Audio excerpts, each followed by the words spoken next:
that meeting the other night reminded me of something, which is the idea of, and this is just using an example. It's not like you're a lion, yes, but we say that you're a lion. So the message in a way is you're a lion. And so everyone can understand that, yeah? And sometimes you spend hours speaking of it, that you're a lion, you're a lion, you're a lion. It's amazing what happens with that simple statement. So you're a lion, you're a lion, you're a lion. And then it's heard, I would imagine, like you're a lion, because those are the words, right? You're a lion, you're a lion, you're a lion, you're a lion, you're a lion, you're a lion. And it hits the ear, the conditional ear, and now it's I can become like a lion. Yeah? Immediately, it's turned into something totally different. Yeah? And then they go, yeah, all right, you're a lion. And they're like, yeah. But when they're agreeing with you're a lion, they're actually agreeing I can become like a lion, and they're really agreeing that I'm not a lion, basically. Yeah?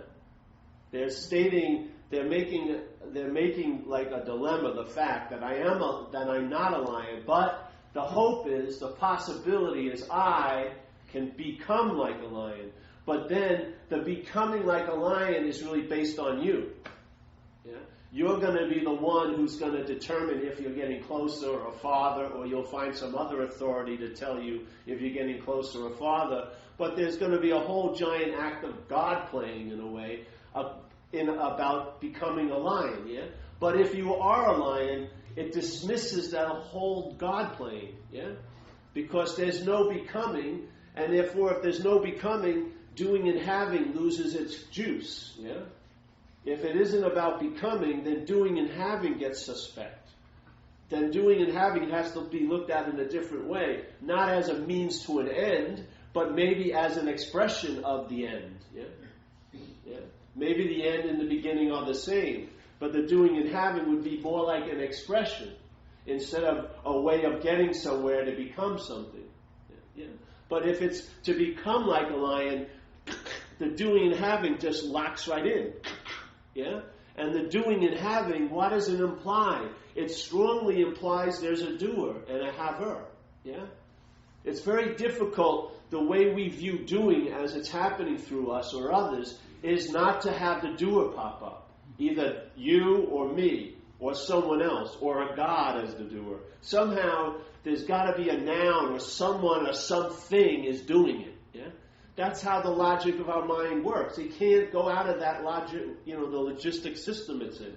It can't picture it as just doing and having. It has to see it as an act that some either unseen or seen entity is doing. Yeah? And that interpretation is like the ongoing veil, or let's say you would say the what's blocking off the sunlight of the spirit. But it's not blocking off the sunlight of the spirit from outside in, but actually you would say, well, I don't even like to make a difference, but let's just say more on the inside out. Yeah? Your fascination with the screen causes you not to know you're the light, in a sense. Then the light is put on the other side. And you think by me doing this and having that, I'm going to get there, but you are the light. Yeah? In a sense. You are the lion. So any movement to become would be like a statement, you could see it as that you're not. Yeah? No matter how subtle the movement is, even if it gets to a subtle level of thinking you're the non-doer, but as a doer, I'm now doing non-doing. Yeah? I'm now seeking non-seeking, in a sense, because self can't get out of self. Yeah? So if the sense of self is in the activity in that movement of claiming, there's no self-claiming. It's in the claiming there's a sense of self. Yeah? When the mind claims an action and says, that action is my action, it infers this noun. Yeah? It infers that phantom subject called Paul. Yeah? That becomes the doer and the haver. That can't get out of itself through the doing and having. It's a failed system. It's limited, and the system can never transcend the system. Yeah?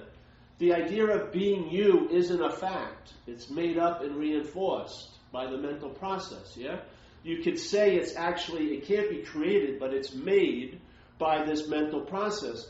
And so what's made by this mental process has no existence truly. And actually, first of all, it doesn't have an existence, but it appears to be existing only from the view of the mental process. It can't be existing outside the mental process. It's like self can't transcend self.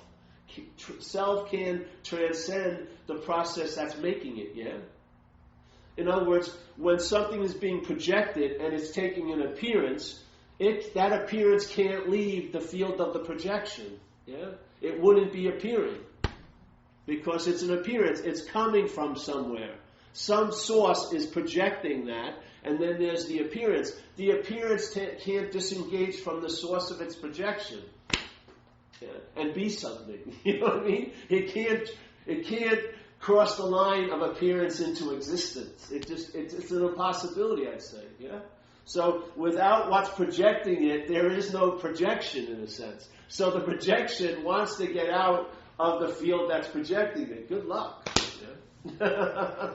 In a sense, we've been getting emails and stuff. I've been getting emails. In a sense, and we were reading that old thing by Wayne Lickerman, Ram Su, Debs, and it's really cool. I like it a lot. I remember I read it a long time ago. But in a sense, the idea of getting out of self is a very, very sublime form of being in it, in a sense. You can't be it, but you can seem to be in it. By what? Identification. Yeah?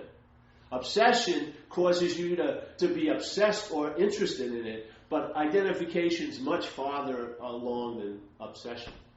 Obsession is like a child's play compared to identification, because when you're identified, obsessions will come and go, but the identification stays in place. Yeah? It's amazing. There's always a sense of you through all the obsessions of your life. There was you that was an addict. There was you that overeats. There was you that looks at porn. There's you that now is in recovery. There's you that's There's always, the identification is much more stable. And what all these appearances are attempting to attain through length of appearance is existence. Yeah? And so you could say the identification gets closest to the goal in a way, because it appears, you sense it's you for a long, long time here, don't you? Yeah. The mind takes it and really puts a lot of time into it. So it really gets into that feeling, hey, I'm a long-lasting, independent, separate entity. Which, if that's the basis of the game board, yeah, if that's square one, then the game is going to be the game has a very strong format. Yeah, it's a lot of what every step provokes is anxiety about what's the next step's going to bring, or guilt and shame because each step you thought you took the step, that you were the one who decided to go there, and therefore, oh, what a fucking asshole I am. Look at what I did. So the game board's playing, but its effects are hovering above the game board, yeah? Like a weather front. So you're playing the game board out from self-centeredness, but the real effects of the game aren't the moves. It's the overlying mental interpretation of all the moves, yeah? You're the doer. You shouldn't have done that. You're guilty for, like Ramana Maharshi says, you're guilty for what you think you've omitted or committed, yes? He says people in this condition, what they need to do, they may not be able to ask the question, who am I? They may need to find what they call a power greater than themselves and surrender to that power and realize that what's happening is that power's will. Yeah? And so you give up being the doer and haver in a sense. You make at least a decision to do that. And what happens is the weather front lifts a little.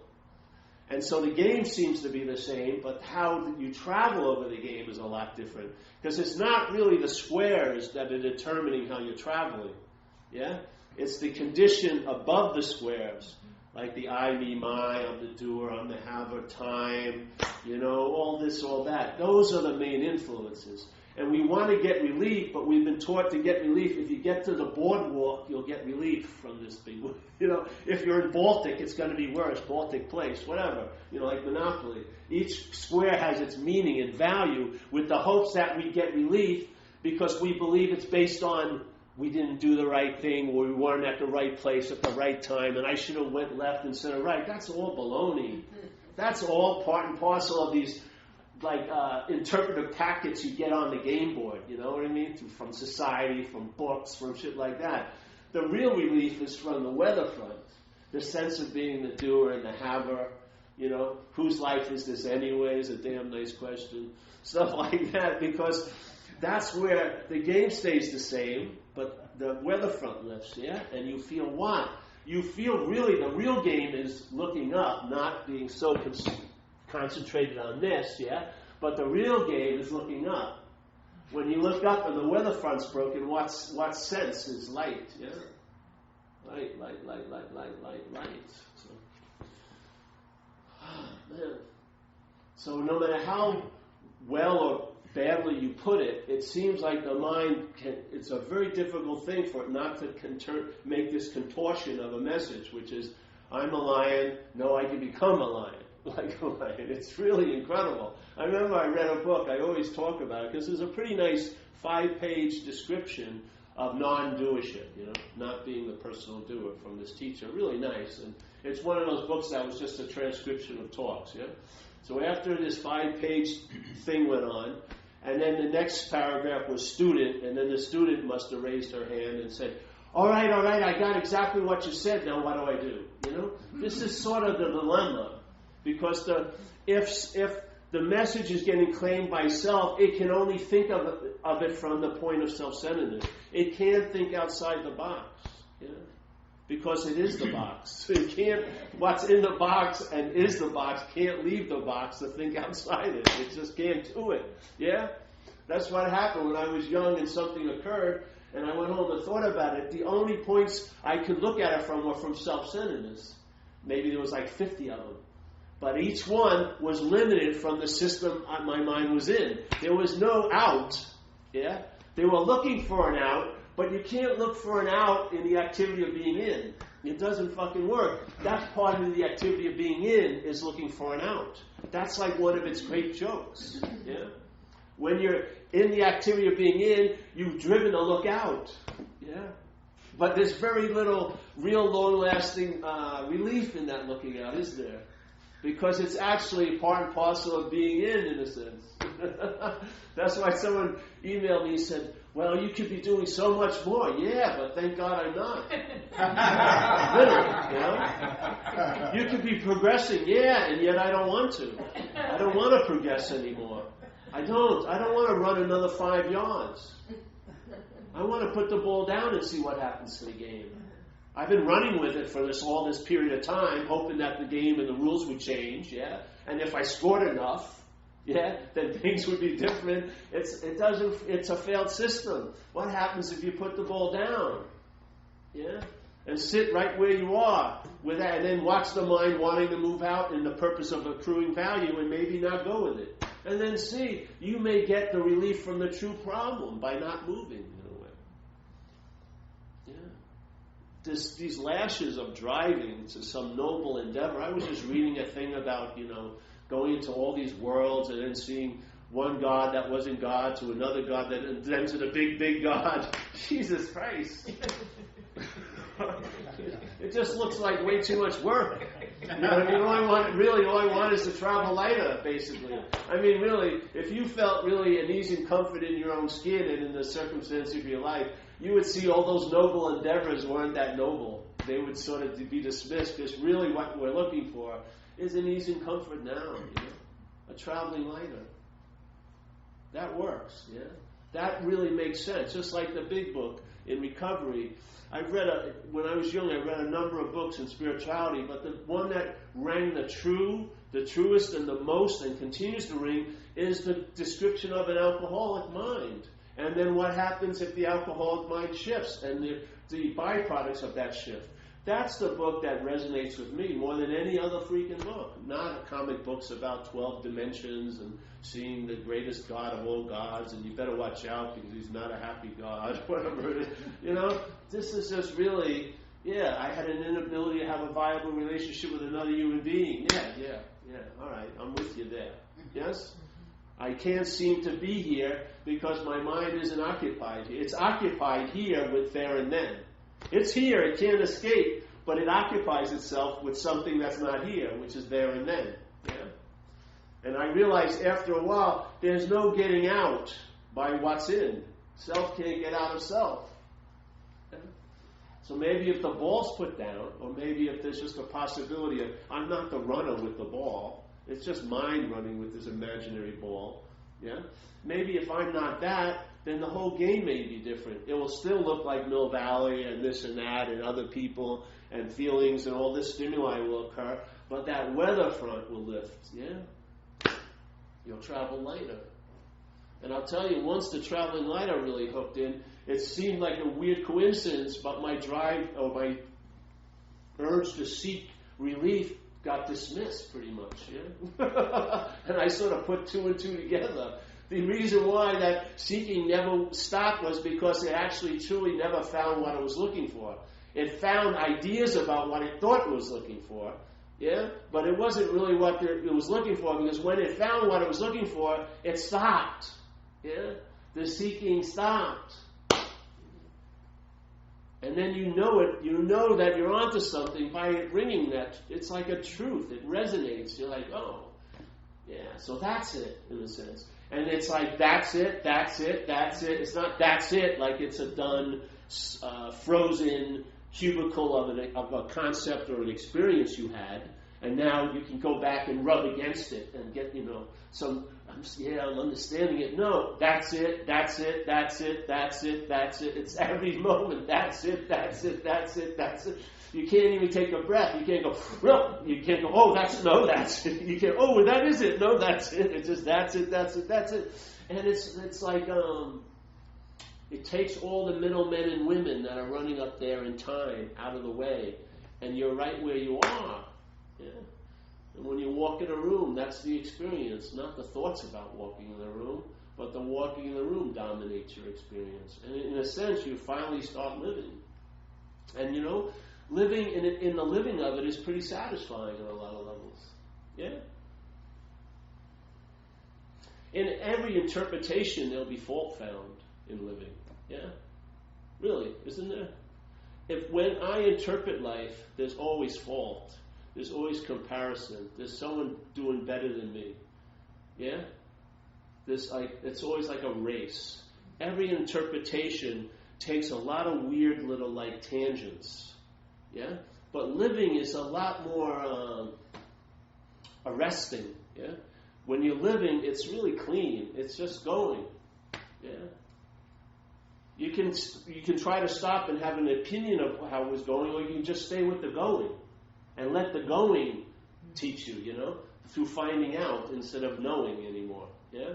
But in that I don't know is the act of going. You're just going and you don't know why or what's going on, and there's no need for it. Because you'll find out what you need to find out based on the seat assignment you seem to be in. Yeah?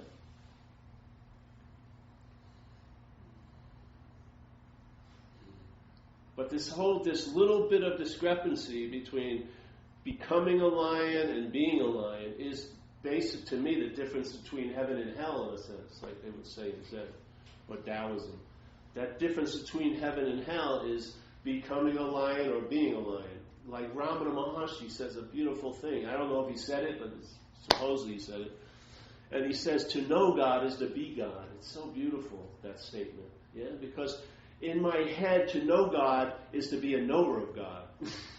Yeah, and then all the emphasis is on the knower of God, not on God.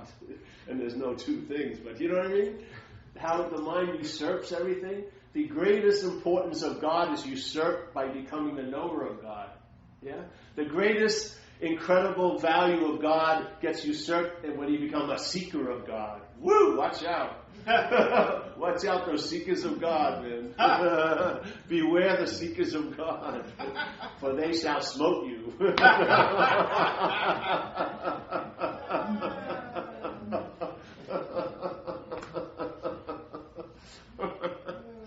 But if it can drop so beautifully into knowing, in a different form of knowing, not from self-centeredness, but knowing is being, yeah? In that sense, looking is seeing. Not looking is looking for the seer. That ain't it. That's a form of looking, yeah? Looking for the seer is a form of looking. But looking is seeing. Yeah? Knowing God is being God. It's so direct, and it cuts out one of the biggest influences here, which is time, yes? To know right to being, there's no intermediary point where you are as the knower or the seeker or the lover or the hater or whatever other position that's being taken by mind. You go from knowing to being. Yeah? It's very, very clear and very clean. And it has a huge effect in how the manifestation of expression called you and me starts traveling here. Yeah? But that effect never came from the you or me. The you and me, like it's always been, is just a form of expression of it. It's not the one who's doing anything or the one who's having anything. Yeah? The you is just like you ever see the cars when they have the emblem on the hood? The you, or the sense of Mitch, is just the emblem of this vehicle of expression called this modality of life, yeah?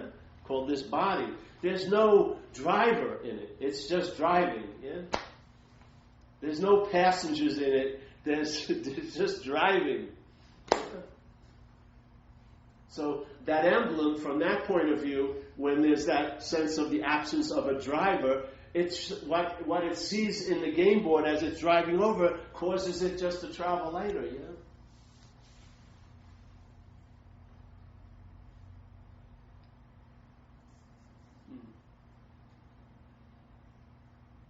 In recovery, we'd say it's freedom from the obsession of self.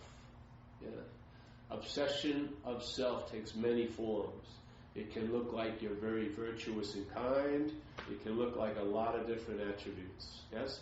But they all may have the underlying activity of bonding or glue to the idea of being a you. Yeah? And let's say if the mind is giving everything the meaning it has, and your mind believes spirit is much more valuable than material actions, like meditation is much more important than washing the dishes or whatever like that, then when there's a sense of being a doer in a doing of spirituality, the amount of meaning that mind's giving to that doing is really bonding you to the sense of being a doer. Usually.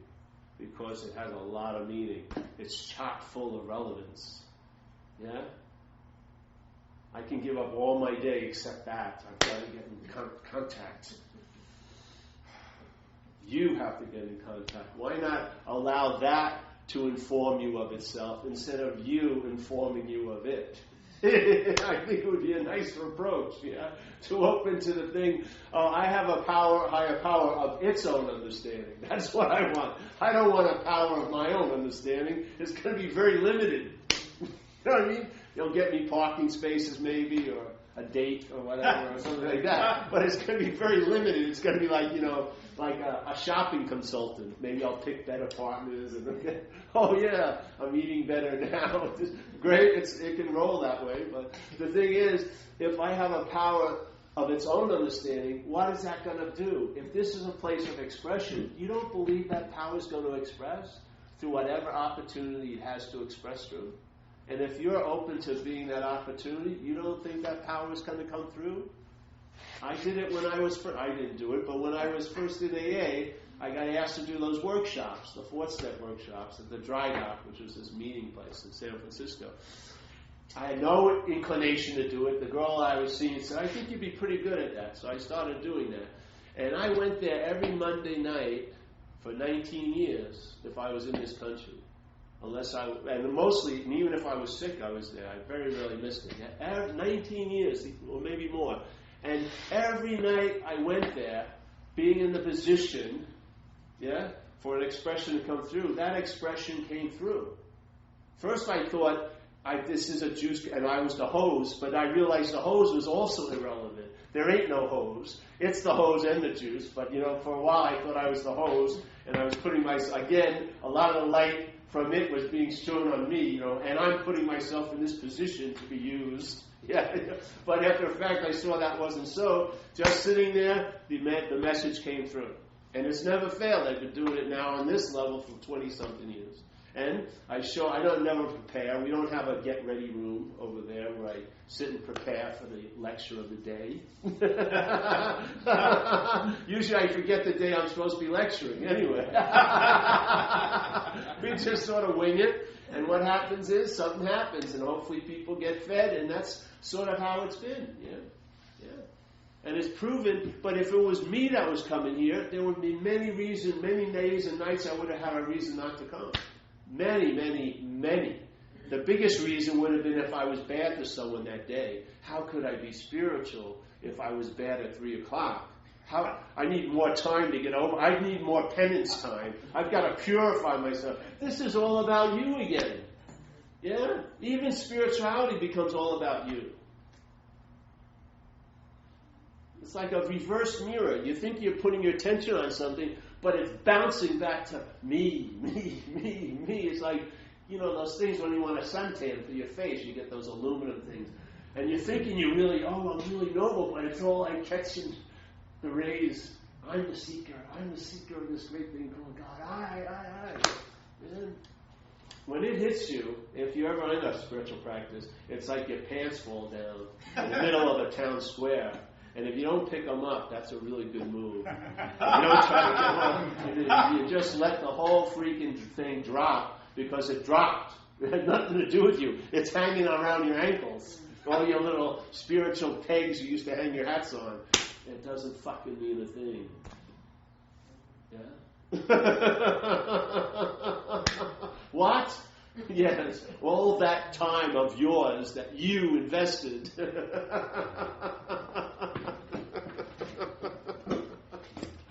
Then that time that seems totally valueless becomes the most valuable time that ever passed. Yes? Because there's finally a relinquishment with the bondage of being a self. Then maybe you can start back at square one. And instead of really thinking the game board and all your attention on the pieces and the moves and all the cards, you'll look up while you're traveling, yes? There'll be a sense of the no-thingness or the presence or the space. And you'll see that everyone's a winner in a way. Everyone, no matter if they're in Baltic Place, Boardwalk, in a sense, mind is mind and that's that, yeah? It's not the boot. It's not the Eiffel Tower. It's not, As soon as you're identified as a boot, you're in the game. And the boot never leaving the game. The boot isn't leaving Monopoly and then entering Risk game. Yeah? It's on the Monopoly board. The boot and the board are synonymous. Yeah? So trying to resist the board is ridiculous as a boot, but maybe looking at, are you the boot? If you're not the boot, then the board may lose its influence on you. Yeah?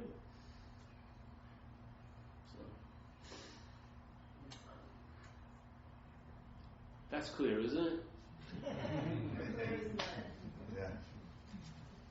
Yes. Lion, become like a lion. Lion, become like a lion.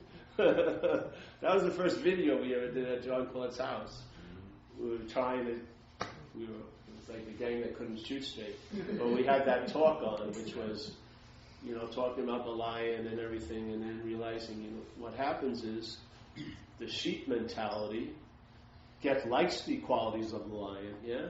And maybe starts like a cult around the qualities of a lion, and certain other weird sheep come and they have little meetings, and they found pictures on the internet of lions, and they put them in frames, they have candles, and they have like roaring classes every Monday and Wednesday, and they have hair straightening, so they can make names instead of those, you know what I mean? And, they're trying to grow their hooves into claws or whatever, sharpening. And they're really arduously trying to become like a lion, because they have a great hope that it'll be better than being a sheep, basically, and, no one's going to mess with being a mountain lion. Yeah? But the whole idea is, maybe they're not a sheep, yeah? If they're not a sheep, and that goes misunderstood, and they assume that assumption is in place that they're a sheep, and that drives their wanting to be like a lion, what does that reinforce? It just reinforces the sheep, doesn't it? Yeah, it's a weird dilemma. You can't get out of it. So the sheep can't get out of sheephood, self can't get out of self, but this is seeing you're not a self. Yeah, that's the only way to get out, is that you were never in a sense, yeah? And then when you have a feeling that you've never been in it, you'll see that getting out of it is a big form of being what you would call in it. Really, that's how I see it anyway. That doesn't mean it's always the case, but the mind can lay that meaning on things. And there's a lot of avenues to act as if you're getting out of self. A lot of avenues. And they're more and more, constantly more ways of getting out of self, which to me is just selfing manifesting another form of being in self. Like mutates. Just keeps going. And yet, it doesn't seem to be producing the goods. You may have a little experience here and there, but the basic constancy is you as a self. So maybe it's time, I don't know. Maybe I should start meditating every day. Who knows? Probably not though today. But the idea of putting the ball down, at least for a period of time, is a great move, I thought. Let's see what's actually going on. Where are you trying to leave? You know what I mean? And have you been successful at it? And you'll realize, and then of course self-centeredness, if you're not successful at it, you always blame you. You never look at the formula. You think, oh, it's me. The formula's fine, but if it's me, I'm not a good enough practitioner. That's all selfing, unbelievably, Maybe, just maybe, you'll see it's a failed system. Who knows?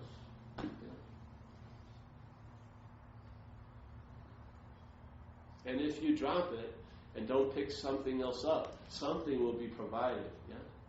This power will come in, into manifestation, and it will open you up to possibilities that you're blind to seeing while you're looking from self-centeredness. Your value system may be totally reconfigured. You may see the thought system values time. Obviously, look at it. It's always obsessing over the future and the past. So obviously, what's being missed there? Well, now. Well, that's weird. And yet the ever-present evidence is now. And yet my head is in constant denial of that fact with this preoccupation with there and then. What's up with that? You know what I mean? Why? It's almost like I believe I'm something, and yet the activity of this just displays me as something totally different than I believe. You know what I mean? It's just like horses running wild. And, it's like, you ever see that when the horses are going both ways and you're getting pulled both ways and your arms pop out and everything, like you're in the middle. I really want to be present, but was I once present? Oh, that was so great back then. And I hope that when I go to the retreat, it'll happen again.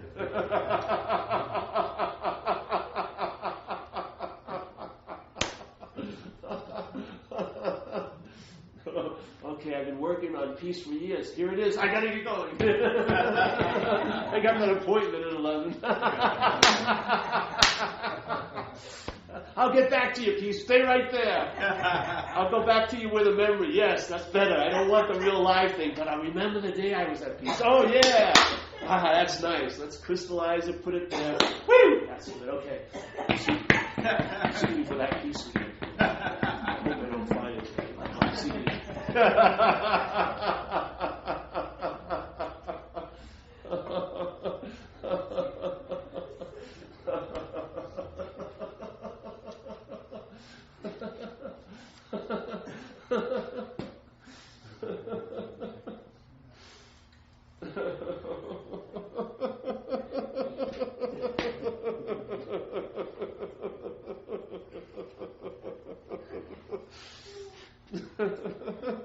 It's relentless. It's like one of those exercise bikes, and the two pedals are past and future. It has a little thing. It says, "All right, let's really zap it up."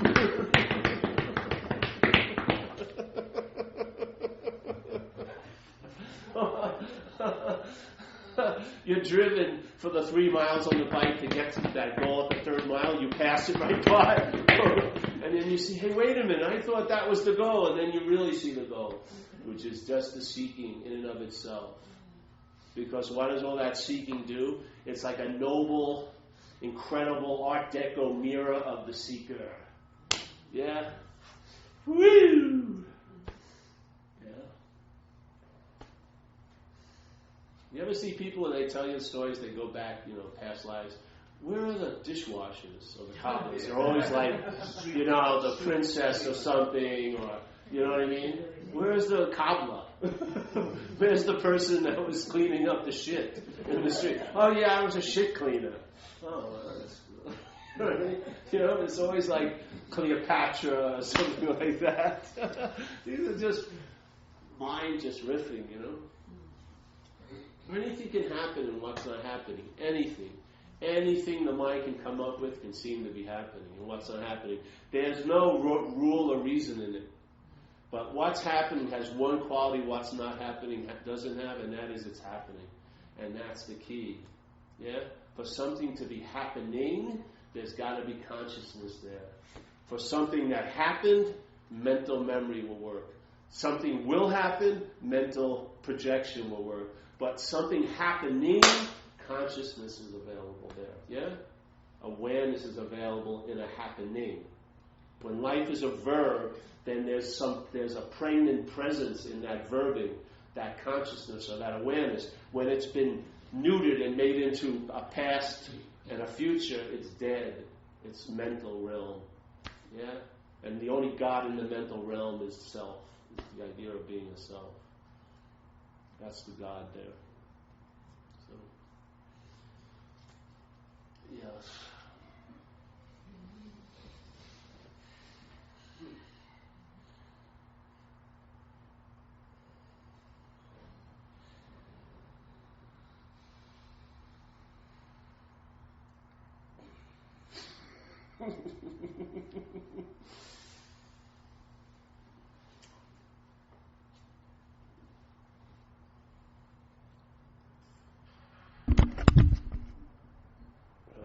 No questions. Cool. We're trapped in self. We're trapped in self. What about choice? Well, if you have it, if you think you have it. Do you have choice really to put the ball down? Well, I would say if you have the feeling you do, then exert it.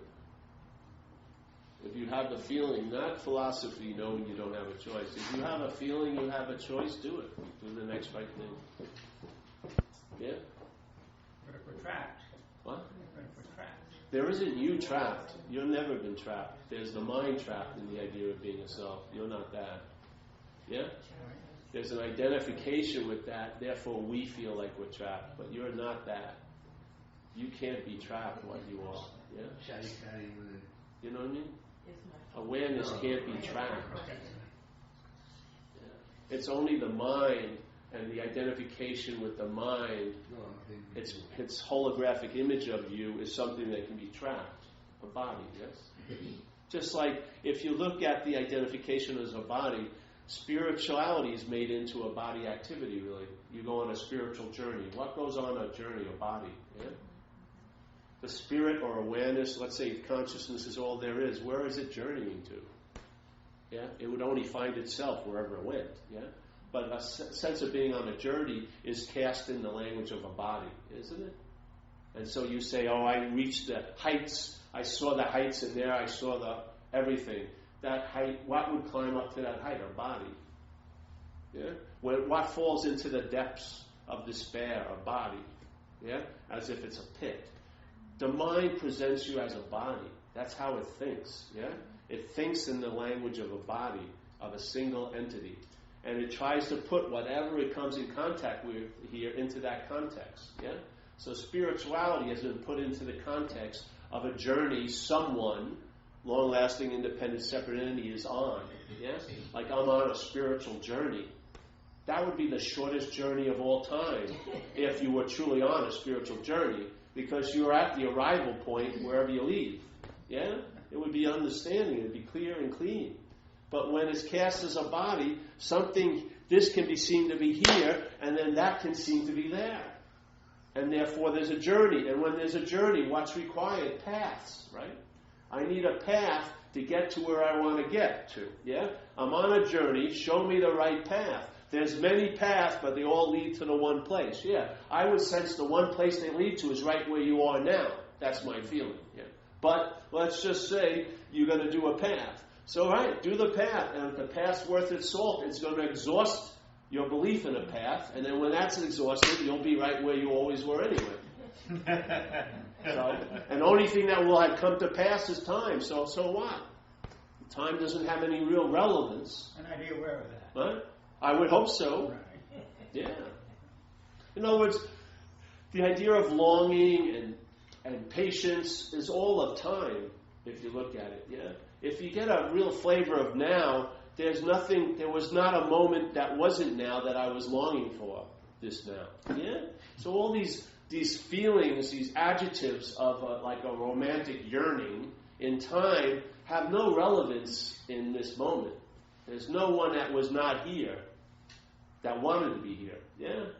So, and when it becomes strong, the idea of, I wish I would have got this earlier seems ludicrous, the idea, because there was no you that ever got it to begin with. So there's like, I wish I could have gotten this earlier. Who's that you that thinks it could have gotten this earlier? And when it thinks it could have gotten this earlier, it's thinking it got it now, which ain't it either. Yeah?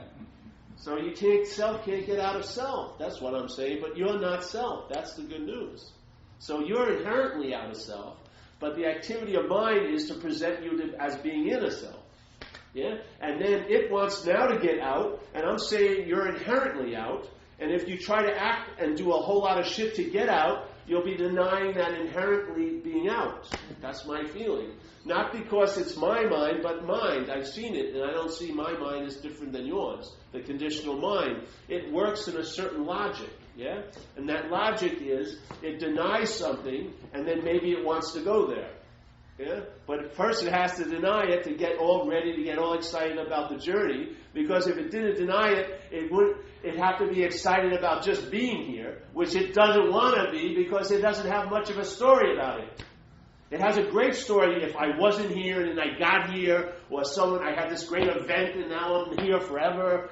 That sounds good. But if you were just here, like on a dog shit level, what's the big deal? The mind has no material to write a good story about it. So it doesn't really care about being here, but it may care about getting here, to this mythical here. Yeah? And if you get to that mythical here, it's this dog shit awareness here anyway. So, why not save this? Well, it's about saving time, in a sense. Yeah? But mind's never going to be stopped. If your mind intends to be free, it is going to be free because that's its nature. It may want to play out a pantomime in time. So be it. Yeah? Like the Course in Miracles. When I ran into the Course in Miracles, one of the statements in the book is, hey, if you're reading this book, and it went on this whole little dialogue about contemplation, meditation, study, yes? And they said all of these things will inevitably work because it's the mind itself that's intending to go to freedom, but they may take a lot of time, some of them lifetimes, yeah, of time. It says if you're reading this book is probably here to save you time.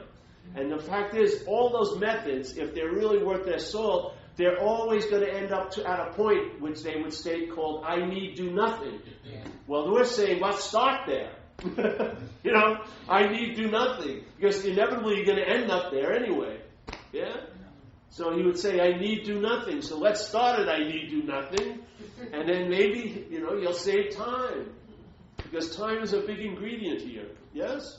It's so infused in the fabric of our existence, it's very difficult to tell. Its influence is so pervading. The whole thought system was sort of like dunked in it and drenched. Yeah? So while the thoughts are going on, they're drenched in time. If you watch your thought system, yeah, it's got time, it's just died in time. Yes? And the whole point, the solution in a way, is of a timeless nature. Yeah? So in a sense, it may look like through an expression in your life that it took time to get there, but in fact, you can't use time to get to timelessness. Yeah? It's the wrong vehicle. You can play out a pantomime where there seems to be one moment in time that you get to timelessness, but that timelessness override every moment in time. It's always been available at all time because it's timeless. Yes, it's not parceled out and partitioned into there and then. It's always what's so.